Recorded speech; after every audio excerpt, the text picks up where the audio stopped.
এই হচ্ছে চায়নার আরেকটি শপ।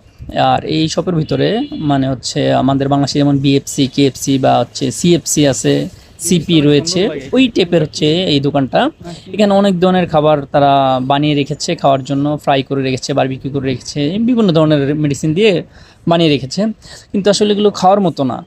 আর এগুলোর সামনে গেলে যেই গ্রান, মানে যেই বাজে গ্রান মনে হয় আমার কাছে, তো আসলে ওগুলোর আশেপাশেও দাঁড়ানো যাইতেছিল না। আমাদের যেমন বাংলাদেশে গরু মাংস ভুনা করলে একটা গ্রান আসে, একটা স্মেল আসে, এখানেও এই জিনিসগুলোর থেকে একটা স্মেল আসে। এই স্মেলগুলো আসলে অসহ্যনীয়, বিরক্তিকর। তো আসলে যার কারণে খাওয়ার তো কোনো প্রশ্নই ওঠে না। আর যেহেতু আমরা মুসলমানের জন্য এই জিনিসগুলো হারাম। এগুলো এখানে যে উপাদান বা যে ইনগ্রিডিয়েন্টস এখানে ব্যবহার করা হয়েছে, এই জিনিসগুলো হচ্ছে আমাদের মুসলমানের জন্য হারাম এক কথায়, যার কারণে খাইতেছি না। তবে এখানে যে বাটার বন, রুটি, স্যান্ডউইচ, এগুলোও খুব খাইতে মন চাইছিল, কিন্তু এগুলো আসলে তারা যেই চর্বি